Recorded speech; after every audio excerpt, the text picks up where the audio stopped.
PPT 발표할 때마다 부담되시죠? 대학 때 수업에서 하는 PPT 발표, 회사에서 하는 PPT 발표, 이거 제가 추천하는 방법을 한번 연습을 해보시면요, 꽤 빠른 시간 내에 좋은 성과가 있으실 겁니다. 보지 않고 하기, 사랑 주기, 리듬 타기가 그건데요. 영상 끝까지 보시고 세 가지 팁 확실하게 가져가시면 좋겠습니다.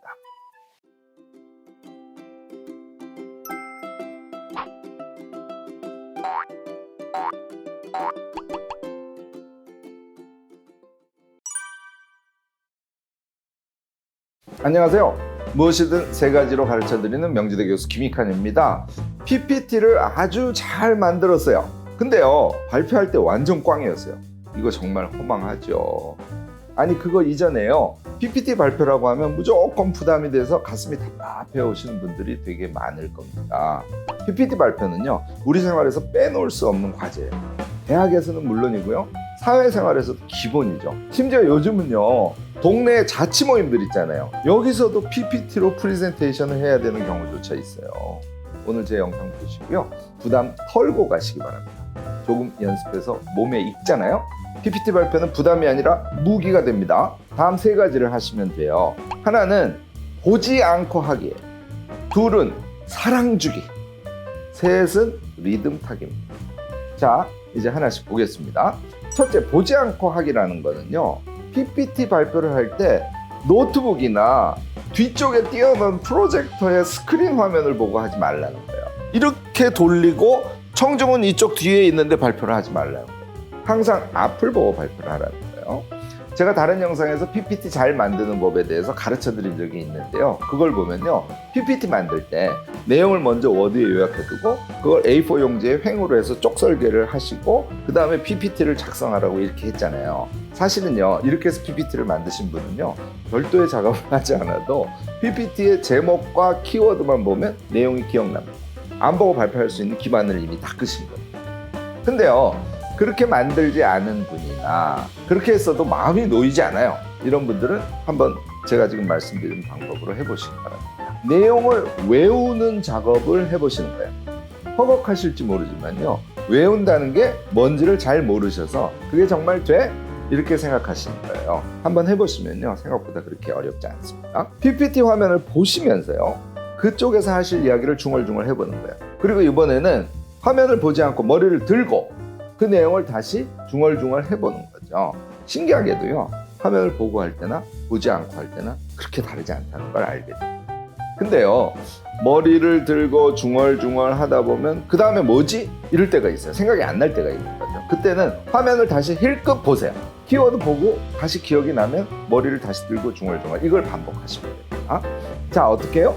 한쪽을 보며 중얼중얼, 머리를 들고 중얼중얼, 또 한쪽을 보고 중얼중얼, 머리를 들고 중얼중얼, 이거를 반복하시라는 거예요. 이거를 끝까지 한 번만 하세요. 그러면 다 외우신 효과를 보실 수가 있어요. 그렇게 하신 다음에요, 이제는 실전 연습에 들어가면 돼요.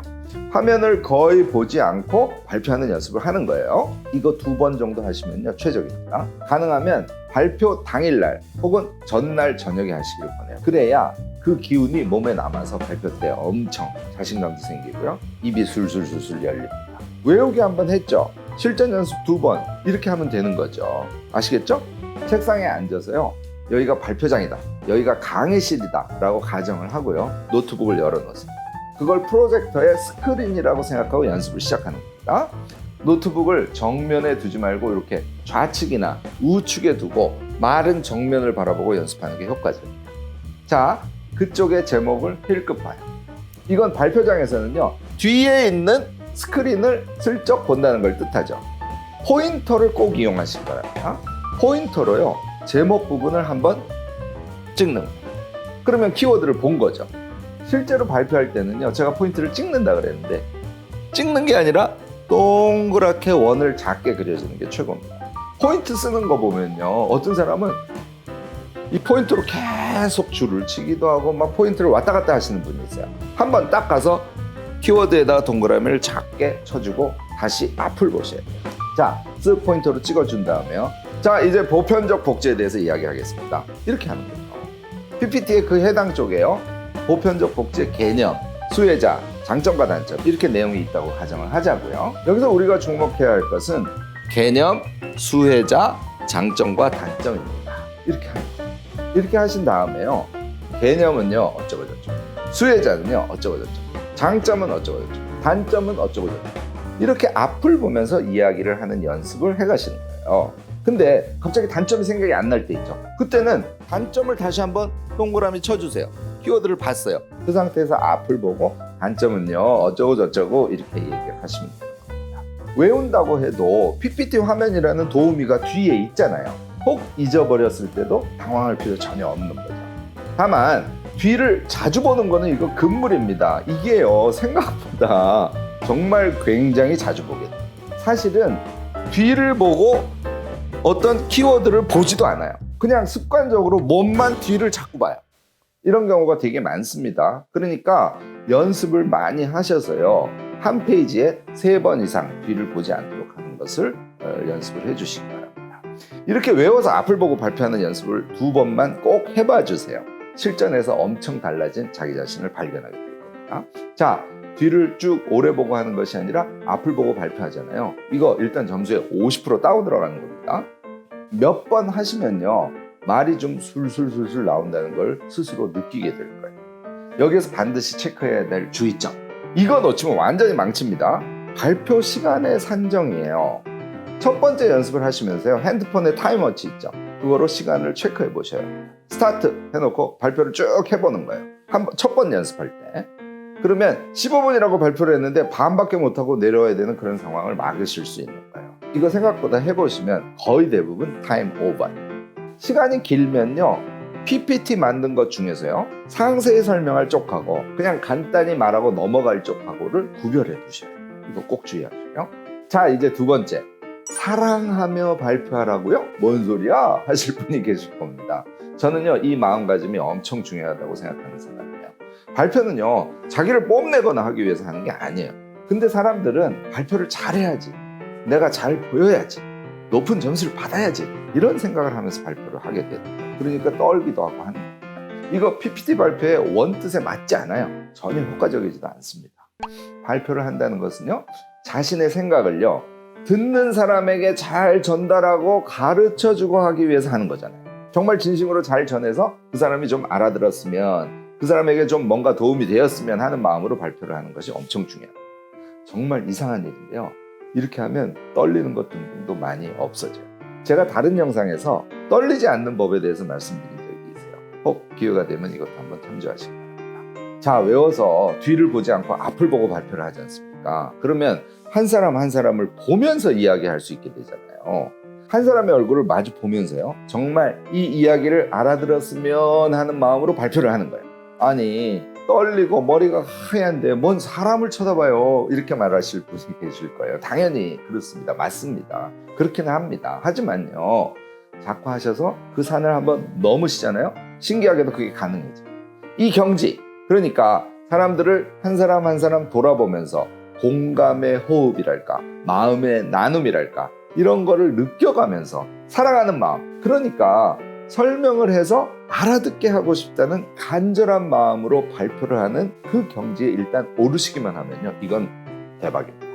여러분들도 다 그렇게 하실 수 있어요.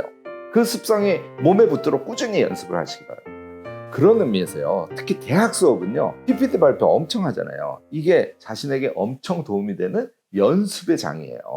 대학생 여러분들, PPT 발표 싫다고만 생각하지 마시고요 수업을 잘 이용하시기 바랍니다.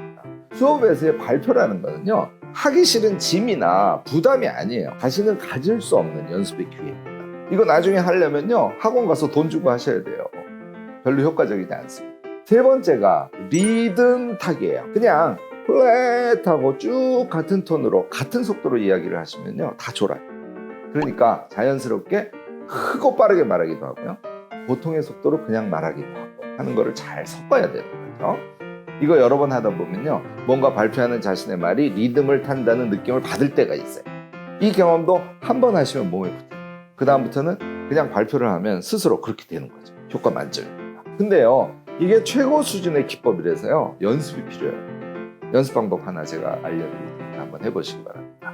자, PPT 한 장을 설명할 때 적어도 2번 정도는 소리를 지른다, 이렇게 생각하세요. 제가 한번 해볼게요. 보편적 복지가 국가 예산의 증대로 인한 재정 불안의 요인이 될 수 있다는 주장들이 있습니다. 여러분들 학교 급식 아시죠? 처음엔 다 안 된다 그랬어요. 근데 모든 학생들을 대상으로 하는 무상급식 이제는 안 하는 곳 없잖아요. 국가 재정 문제 없죠? 자, 제가 모든 학생을 대상으로 하는 무상급식 하면서 소리를 질렀잖아요. 이거 완전히 미친놈 같죠? 그런데요, 자꾸 연습해 보시기 바랍니다. 발표하시면서요, 소리를 한번 질러야지 하는 마음을 머릿속에 가지면서 과감하게 해보세요. 쇼하듯이 해보세요. 생각보다 빨리 몸에 익을 수도 있습니다. 자, 외워서 앞을 보고 하시고요. 사랑으로 간절하게 말하시고요. 중간중간 소리를 질러가며 리듬을 타서 하는 발표. 이거 앞으로 삶에서 큰 자산이 되실 겁니다. 발표 때가 되면요, 와우, 기회가 왔다, 연습의 기회다, 이렇게 생각하시면서 대응을 하시기 바랍니다. 몇 가지 해서는 안 될 것 끝으로 말씀드려야겠네요. 처음 시작할 때요, 어제 제가 감기에 들어서요, 심지어는요, 이거 제가 잘 모르는 분야라서요, 이렇게 변명을 늘어놓는 경우가 있어요. 이거 제가 사족이라고 해요. 모두 금물. 안녕하세요, 저는 무슨 과의 누구입니다. 복지의 기본 개념과 복지 정책에 대해서 지금부터 말씀드리도록 하겠습니다. 이렇게 심플하게 깔끔하게 시작을 하세요. 한 가지 더, 준비한 걸 다 하려고 욕심을 내는 경우인데요, 이거는 연습을 충분히 했을 때 나타나는 현상이에요. 실제 발표 현장에 가면 연습을 한 게 다 기억이 나지 않는 경우가 있어요. 그럼 그걸 기억해내느라고 애를 써요. 천장을 보고 생각을 하기도 하고요, 하기도 하고, 심지어는 잠시 모두가 공포의 침묵 속에 빠지게 하는 그런 분들이 계세요. 그거 아닙니다. 생각이 안 나면요, 어떻게 하라고요? 바로 그냥 다음 이야기로 과감하게 넘어가세요. 그 한 부분을 못했어도요, 전체를 잘했기 때문에 당연히 훌륭한 발표예요. 발표를 시작하면요, 기억을 해내려고 애쓰지 말고 이미 준비를 많이 한 자기 자신을 믿으세요. 그냥 머리에 떠오르는, 입으로 그냥 흘러나오는 말에 모둠을 맡기세요. 너무 욕심을 내거나 다 기억해내려고 애쓰시면 결과가 좋지 않을 수 있다는 걸 꼭 기억하시기 바랍니다. 오늘은 여기까지입니다. 연습 많이 하시기 바랍니다. 제 경우는요, 10번 정도 연습하니까 저만의 나름대로의 방법, 저만의 노하우가 몸에 붙더라고요. 어렵지만 과감하게 자신을 믿으며 열심히 하시면 꼭 어렵지만은 않습니다. 우리 모두 멋진 발표자 파이팅입니다. 발표에 대해서 좋은 의견이 있으시거나 모르시는 부분이 있으신 분들은 댓글 많이 남겨주시기 바랍니다. 제가 성의껏 답변하도록 하겠습니다. 이 영상이 참고가 되셨으면 구독, 좋아요, 알림 설정까지 꼭 부탁드리겠습니다.